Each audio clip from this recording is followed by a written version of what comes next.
Assalamu alaikum, everyone. Welcome to the first episode of Abraar Bytes. In this episode, we'll be talking about password managers. Why do we need password managers? In order to answer that question, we need to understand what is happening in education today. Education is one of those last frontiers where technology is rapidly changing the way we do things. It is literally redefining how we teach and learn.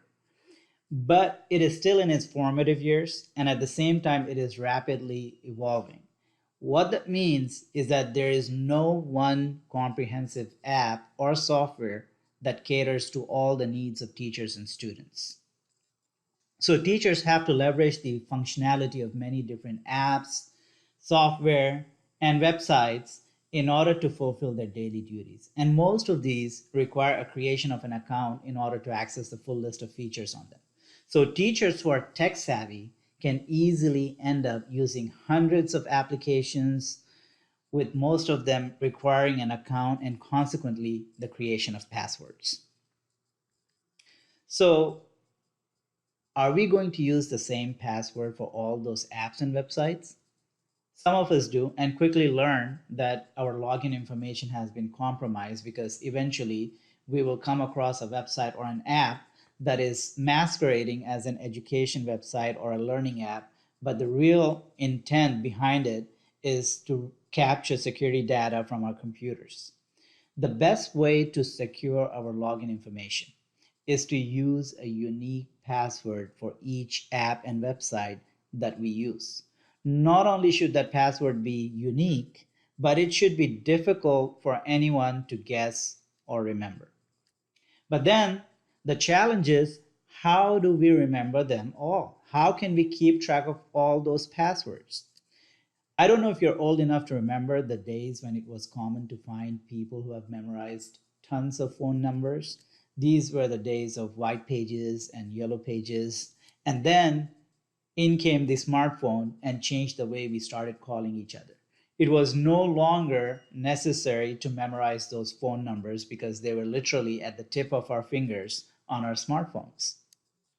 Anyways, going back to our question, how do we keep track of all the different passwords if we were to decide to use a unique one for each app and website that we use? Don't worry, there is a solution. We have password managers. Password managers store your login information for all the websites we use and help us log into them automatically. Not only do they enable us to use strong, unique passwords on all the websites and apps, they encrypt our password database with a master password. The master password is the only one we have to remember. So a password manager generates secure random passwords for us and remembers them so we don't have to. As a money saving tactic, novice car mechanics are often advised not to go and buy expensive tools the first time. Instead, they're advised to work with cheaper ones because as they work with the cheaper tools, the tools that they use most often, according to their personal preferences and the type of work that they're doing, those are the tools that tend to break first. Then they're asked to replace those tools with more expensive ones, the ones that come with a lifetime warranty. These then become their go to tools, the tools that are always part of their basic toolbox. A password manager is kind of like that. It should not only be a part of any teacher's basic toolkit, but one of the first tools to acquire to keep ourselves organized as we start using more and more apps and websites as we become more and more tech savvy. So, how can I get a password manager? How much do I have to pay for it? Well, just like anything else these days, there's a bunch out there for us to choose from. I personally use LastPass and I have been using it for the last several years.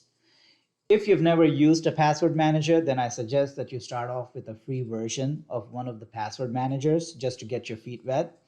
And a good place to start is by reading the online reviews on them. Chris Hoffman's article titled why you should use a password manager, and how to get started on howtogeek.com. Though a bit wordy, is an excellent startup guide for beginners. Better to be safe than sorry. Protect yourself online. Start using a password manager. May Allah subhanahu wa ta'ala protect all of us at all times. Thank you for watching.